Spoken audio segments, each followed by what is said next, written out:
Hey guys, Nolan here, coming at you on a nice cold October morning. Today we are at Rockaway Conservation Area, and I'm gonna talk a little about the Hemlock woolly Adelgid. If you don't know about this yet, it's a relatively newer invasive species here in Ontario, and it feeds on hemlock trees. So we have the eastern hemlock that's native to this area.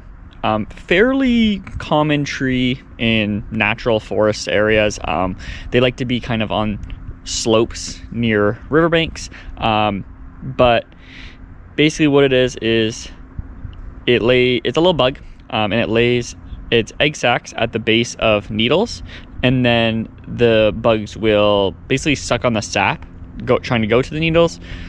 Needle dies because it doesn't have any sap. Needles die, tree can't perform photosynthesis, it dies. So it's a big problem. It takes a few years for a tree to die, but I'm gonna show you it right now if the camera focuses properly. So hopefully that focuses. It's those little white specks kind of at the base of the needles. So that's the Hemlock woolly Adelgid. And it's spotted in some places.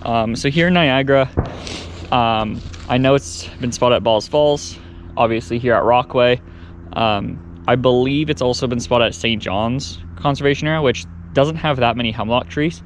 Here at Rockaway, hemlock trees are probably a quarter to a third of all of its trees in here. Like just standing here, I mean, hemlock, hemlock, hemlock, and then I can see some more kind of scattered through the forest here. And this is one of the more kind of tame areas for hemlocks in this park. But yeah, that sucks. It sucks a lot. Now, looking back, I believe this is the place where I had my first YouTube video all those years ago. I guess almost 5 years ago. And there's a tent down there. Interesting. But yeah, so honestly really sad, because there really isn't much you can do once a tree has it. There's kind of a treatment that can happen for trees. It's basically steroids that get injected into it to try to help it be more resistant to it. Usually that only happens for big trees that are already showing that they're a little more resistant to it than most trees. But that's still really in its infancy. Super expensive, very time consuming, especially manpower to actually inject all these trees. So you have to inject it so many times, and then keep monitoring it, obviously. So yeah, unfortunately, Rockaway is probably just going to lose its hemlock trees, which really sucks a lot. And there isn't really much we can do to save them, these ones at least. But it's really important to make sure that you are aware of what it looks like and you're not spreading it. So after I will come to a place like this where it's extremely prominent, especially, I know that there's a boot brush back towards the parking lot, so I'm going to scrub that really well. And I'm not going to go to a spot with more hemlocks today. That way I can be wearing different clothes for that in case any of it got on my clothes. Just kind of being very aware of that. This is why you're not supposed to move firewood around as well, pests like this. So people might remember the emerald ash borer, which now you don't hear as much about because, I mean, it killed all the ash trees pretty much already. But that, because it lived kind of more so in the bark, basically, that one was a big risk for transporting wood.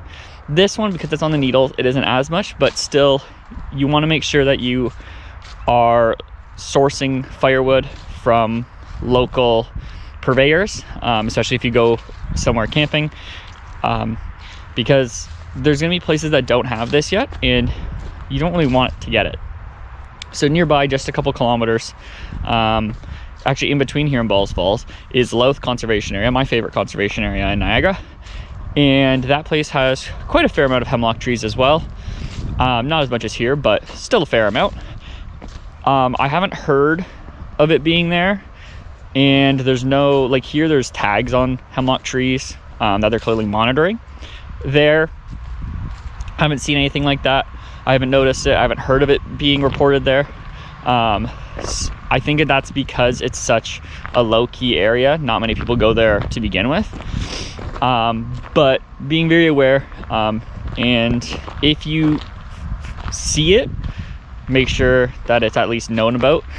So if it's a tree that has like a tag on it, it's probably known about. There's a lot of trees in here as well that have flagging tape around them. So, you know, stuff like that, pretty safe. That's probably already reported. But if you happen to have hemlock trees on your property, I recommend you monitor them, watch for it.